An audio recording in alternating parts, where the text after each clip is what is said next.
Bismillahirrahmanirrahim. Assalamualaikum warahmatullahi wabarakatuh. Apa kabar bapak-bapak, ibu-ibu semuanya? Ya, alhamdulillah. Ya, sebelumnya mungkin ini ada salam ya dari Ustadz Hamid Fahmi. Mungkin tahun kemarin beliau mengisi di sini ya. Kebetulan beliau adalah wakil rektor di tempat saya mengajar. Ya, saya menyambungkan dengan apa yang telah dijelaskan oleh Ustadz Husni. Ya, ini nanti berhubungan dengan ekonomi dan keuangan Islam. Ya, ya, kata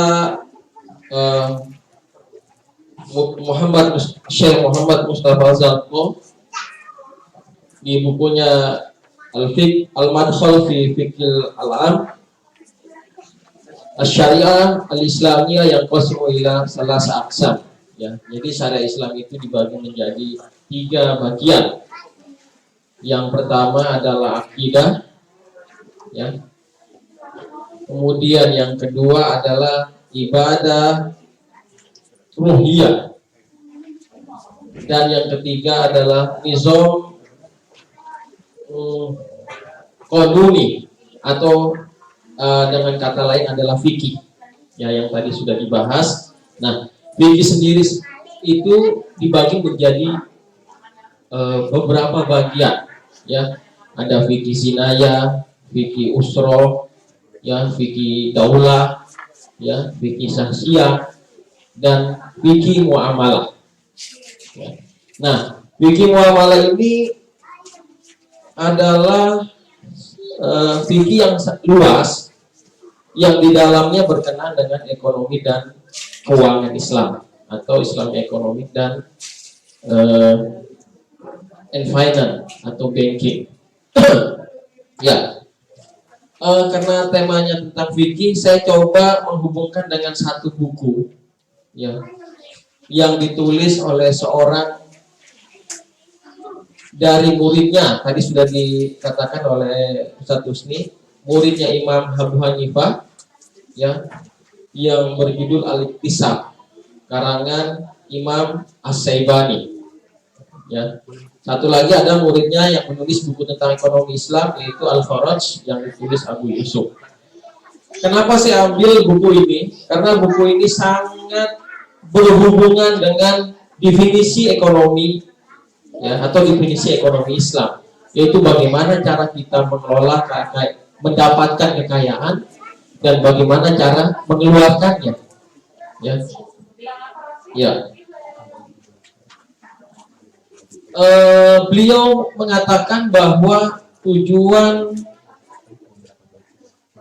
dalam mencari kasab atau mencari kehidupan itu mempunyai hubungan positif dengan mengeluarkan pengeluaran atau disebut dengan infak. Infak di sini berarti bukan infak yang itu ya.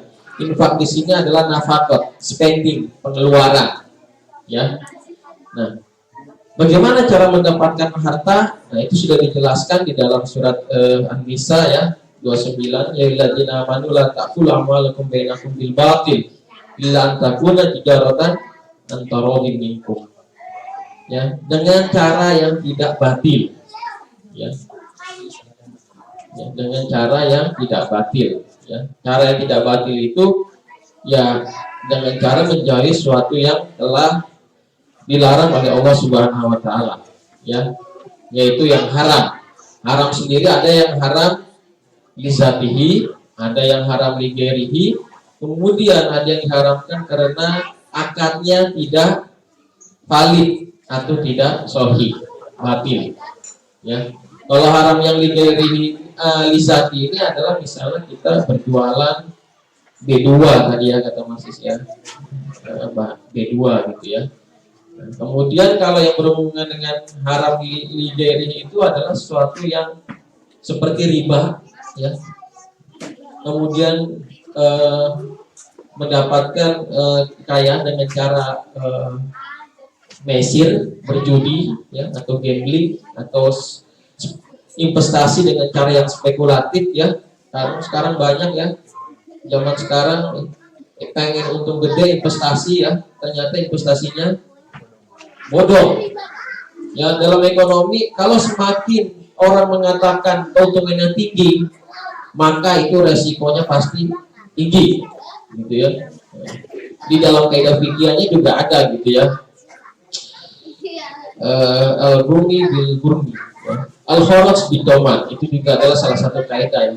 Jadi semakin tinggi kita usahakan, maka semakin tinggi juga risikonya. Ya, beliau membagi infak atau spending itu menjadi 3 ya, Asy-Syaibani. Yang pertama adalah infak al-wajibat. Infak al-wajibat ini adalah konsumsi yang wajib. Konsumsi yang wajib itu yang pertama adalah konsumsi untuk diri sendiri. Ya, saya bekerja itu untuk memenuhi kebutuhan jiwa saya, kemudian kebutuhan keluarga saya, ya, kemudian kebutuhan kerabat saya, terutama orang tua, ya. Yang kemudian kalau ada utang diselesaikan dahulu, itu suatu yang infak al-wajibah, konsumsi yang wajib dipenuhi terlebih dahulu. Yang kedua adalah infak al-mandubah, konsumsi atau spending yang sunnah. Ya. Yang sunnah ini ya banyak sekali gitu ya. Misalnya Anda berwakaf, ya. Semoga nanti di sini ada masjid Indonesia yang itu berasal dari wakaf ya, orang-orang Muslim baik dari Indonesia maupun yang lainnya, atau sedekah, ya, atau hibah. Banyak sekali instrumen-instrumen dalam fikih ya yang berhubungan dengan konsumsi yang mandubat. Mandubat. Yang terakhir adalah konsumsi al-infak al-mubahat, ya, konsumsi atau spending yang dibolehkan, ya. Ya, kalau Anda sekarang pengen beli mobil ya, karena mungkin anak sudah 3, nah silakan beli mobil gitu ya. Itu adalah konsumsi yang mubahat. Atau Ibnu Sina itu menghubungkan yang terakhir ya, konsumsi yang terakhir itu disebut al-iddikhar. Al-iddikhar ini adalah saving atau investasi. Yang saving investasi ini adalah, kalau saving itu adalah konsumsi yang ditangguhkan untuk masa akan datang. Kita tidak tahu nanti apa yang akan terjadi, misalnya untuk anak sekolah dan lain-lain gitu ya, atau kita sakit. Perlu ada namanya al-iddikhar, saving atau investasi. Kita beli emas atau beli tanah ya, yang mana suatu saat kita akan membutuhkan uang yang kita tangguhkan itu untuk di kemudian hari. Ya, dalam konteks sekarang itu dalam kajian klasik ya. Dalam konteks sekarang itu masih sangat relevan kita hadapi sekarang. Dalam bahasa sekarang kita sebut perencanaan keuangan Islam. Ya, ibu-ibu ya, bapak-bapak ini kudu akur ya dalam merencanakan keuangan Islam gitu ya. Harus sepakat, itu berasal dari syariat, turun ke fikih ya. Kemudian harus kita implementasikan dalam kehidupan sehari-hari. Dalam konteks perencanaan keuangan Islam itu dibagi menjadi 5. Pertama adalah bagaimana menciptakan kekayaan yang sesuai dengan syariat, ya, yaitu dengan berdagang, ya, menjadi seorang profesional. Yang kemudian bagaimana cara meningkatkan kekayaan. Ya, cara meningkatkan kekayaan ini sekarang sudah banyak wasilanya. Ya, bisa dengan perbankan syariah, kemudian bisa investasi ya di pasar modal syariah. Ya, sekarang sudah pasar modal sudah ada yang syariah gitu ya. Dan itu melalui proses yang cukup panjang dalam suatu perusahaan bisa dikatakan syariah itu melalui banyak proses. Yang ada proses kualitatif. Proses kualitatif ini adalah proses perusahaan yang mau kita beli sahamnya itu dia produksinya apa? Apakah babi? Kalau babi dia bakal tidak masuk dalam pasar modal syariah, atau rokok. Yang kemudian adalah screening dari sisi keuangannya, rasio keuangannya itu terhadap riba berapa. Ya. Kemudian adalah yang ketiga adalah elemen wealth distribution, distribusi kekayaan. Dalam Islam wasilah distribusi banyak. Yang pertama adalah yang harus kita pahami adalah al-faraid. Bapak-bapak ini nanti kalau udah mau meninggalkan keluarganya pakai faraid nggak? Warisan Islam. Dan syariat yang paling detail dan jelas dijelaskan dalam Al-Quran itu adalah syariat tentang warisan. Ya, yang dalam Al-Quran, karena Al-Quran ini bisa global ya, umum nasnya. Tapi ada yang beberapa ini kajian hadis tentang warisan ini adalah sangat detail. Ya, laki-laki dapat berapa? Ya, seorang meninggal kalau punya anak perempuan laki-laki ada paman itu dapatnya berapa? Itu kan harus tahu itu ya, karena itu adalah syariat.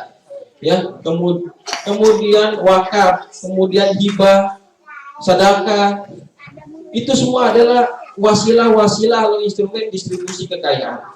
Kemudian yang keempat adalah penjagaan kekayaan. Kekayaan kita ini harus kita jaga.